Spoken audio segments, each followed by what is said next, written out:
এইবার আর সম্ভব না। কি?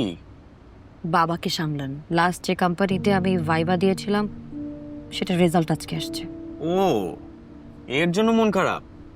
ভাইভাতে টিকো নাই, এই তো। আর শোনো, এগুলো কোনো ব্যাপার না। ইলন মাস্ক আনফরচুনেটলি এবার আমার জবটা হয়ে গেছে।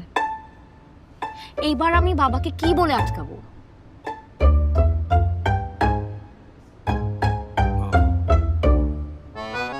কংগ্রাচুলেশনস।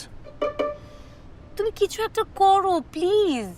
পরিচয় দেওয়ার মতো কিছু একটা হইলেই হবে। বিজনেস বিজনেস করে তুমি আমার লাইফটা নষ্ট করো না প্লিজ। আচ্ছা, আমি কি করবো বলো? চাকরি করার মতো মেন্টালিটি বা পেশেন্স কোনটাই আমার নাই। কারোরই থাকে না, সবাই তো জব করে। ঘড়ির কাঁটা গুনে অন্যের হুকুম শুনে আমি আমার জীবন পার করতে পারবো না। সরি। ফাইন, এবার তাহলে আমি বাবাকে বিয়েতে আটকাতে পারবো না। আমি এবার রাজি হয়ে যাব। তোমার যা খুশি তুমি তাই করো। আরে তুমি আমার কথা, আমি মাত্র এত বড় একটা ধরা খাইলাম, আমাকে একটু রিকভারি সময় তো দিবা। 3 মাস।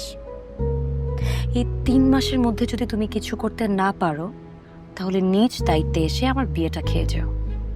তোমাকে আমার বিয়ের অ্যাডভান্স দেওয়ার দিয়ে গেলাম।